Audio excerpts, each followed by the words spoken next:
I think we should look at an example of Young's double slit. Let's consider light of wavelength 700 nanometers.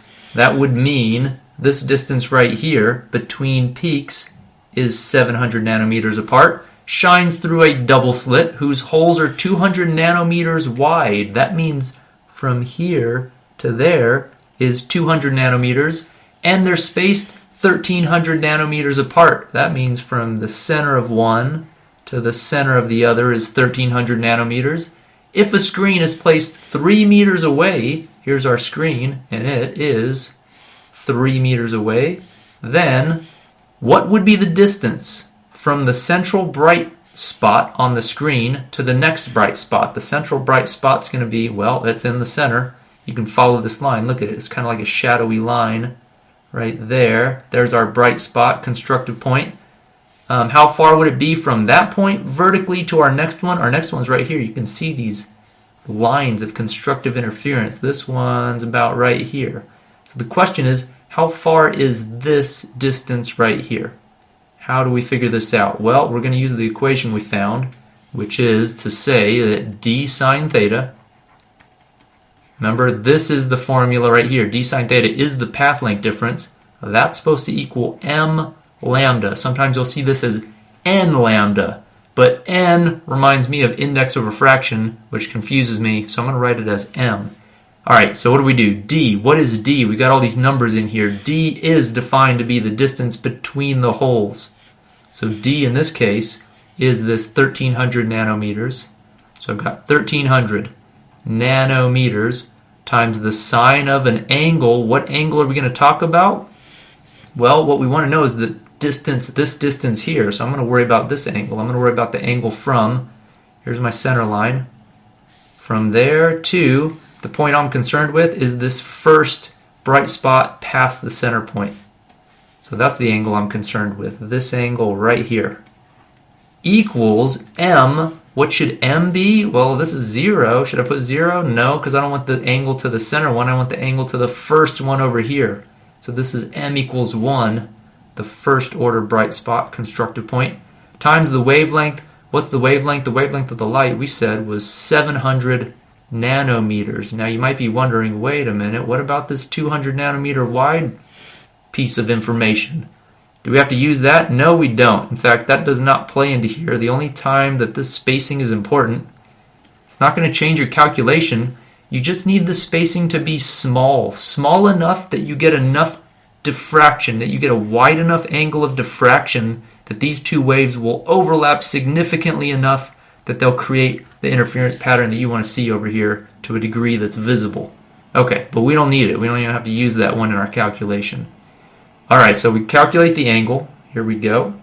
So I'm going to find sine of theta, and I'll get that sine of theta equals, 1 is just 1, so I divide both sides by 1300. I get 700 over 1300. The nanometers cancels nanometers. As long as I'm in the same units, it doesn't matter. I'll solve this for theta. How do I get theta? I've got to use inverse sine of both sides. So the inverse sine of sine theta is just theta, and the inverse sine of this side gives me 32.6 degrees. That's what this angle is right here, 32.6 degrees, but that's not what I was trying to find. What I'm trying to find is this distance, not this angle. So how do we do that? Well, this side right here, I'm going to call it delta y because it looks like it's a vertical distance. This is the opposite side to that angle. That's the opposite side. We know the adjacent side. This adjacent side, we were told, was 3 meters away from the screen. Or 3 meters. The screen was 3 meters away from the double slit. And how do we relate the opposite side to the adjacent side? Shoot, I know how to do that. Tangent theta equals opposite over adjacent. And our opposite is delta y over 3 meters in this case. So if I solve this for delta y, I'm going to get delta y equals, multiply both sides by 3 meters, times the tangent of theta. Theta we solved for right here, 32.6 degrees. And if you multiply all that out, you get 1.92.